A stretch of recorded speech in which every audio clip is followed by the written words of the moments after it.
اعلیٰ حضرت امام احمد رضا خان محدث بریلی رحمۃ اللہ تعالی علیہ اہل سنہ والجماعہ کے وہ عظیم عالم اور وہ عظیم امام ہیں جن کو اللہ رب العزت نے 14ویں صدی میں مجددیت کا منصب عطا فرمایا۔ امام احمد رضا خان محدث بریلی رحمۃ اللہ تعالی علیہ 1856 میں ہندوستان کے صوبہ یو پی کے شہر بریلی شریف میں پیدا ہوئے اور 1921 میں آپ کا وصال اقدس ہوا۔ اپنی اس 65 سالہ مبارک زندگی میں امام احمد رضا خان محدث بریلی رحمۃ اللہ تعالی علیہ نے 50 سے زیادہ علوم عقلیہ اور علوم نقلیہ پر مہارت تامہ اور کامل دسترس حاصل فرمائی، اور پھر اپنی اس مبارک 65 سالہ زندگی میں انہی علوم و فنون میں امام احمد رضا خان محدث بریلی رحمۃ اللہ تعالی علیہ نے سینکڑوں کتابیں تصنیف فرمائیں۔ اعلیٰ حضرت امام احمد رضا خان محدث بریلی رحمۃ اللہ تعالی علیہ اہل سنہ والجماعہ کے اپنے وقت کے ایک بہت بڑے عالم، بہت بڑے امام، عالم، مفتی، فقی، محدث، اصولی، دین کے جو علوم و فنون ہیں ان پر آپ کو مکمل مہارت تامہ اور کامل دسترس تھی۔ امام احمد رضا خان محدث بریلی رحمۃ اللہ علیہ نے 14ویں صدی میں جو تجدیدی کارنامہ سر انجام دیا، اس بنیاد پر عرب و عجم کے علماء نے امام احمد رضا خان محدث بریلی رحمۃ اللہ تعالی علیہ کو 14ویں صدی کا مجدد تسلیم کیا۔ سنن ابی داؤد میں 4291 نمبر حدیث ہے، نبی پاک صلی اللہ علیہ وآلہ وسلم نے ارشاد فرمایا، ان اللہ یبعث لہذه الامت علی رأس کل 100 سنۃ من یجدد لها دینہا۔ اللہ رب العزت اس امت کے لیے ہر صدی کے سرے پر ایک ایسے شخص کو پیدا فرمائے گا، ایسے شخص کو کھڑا کرے گا جو اس امت کے لیے اس کے دین کی تجدید کرے گا۔ یہ سمجھے تجدید کس کو کہتے ہیں؟ تجدید کہتے ہیں احیاء من درس من العمل من الکتاب والسنہ،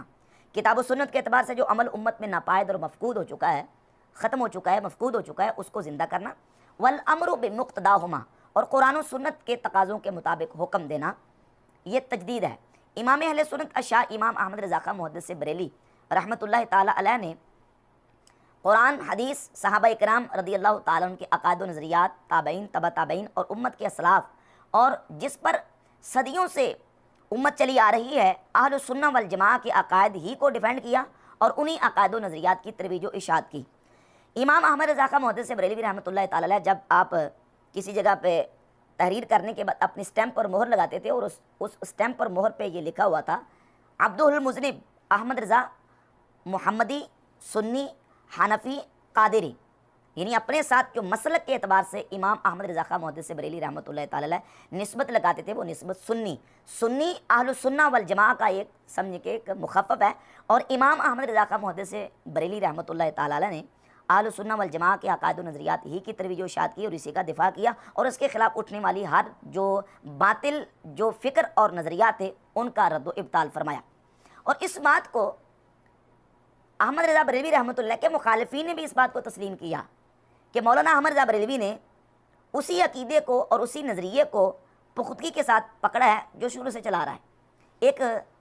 غیر بریلوی مورخ ہیں شیخ اکرام، اپنی کتاب موج کوثر کے صفحہ 70 پر لکھتے ہیں کہ انہوں نے، یعنی امام احمد رضا بریلوی رحمۃ اللہ علیہ نے، انہوں نے نہایت شدت سے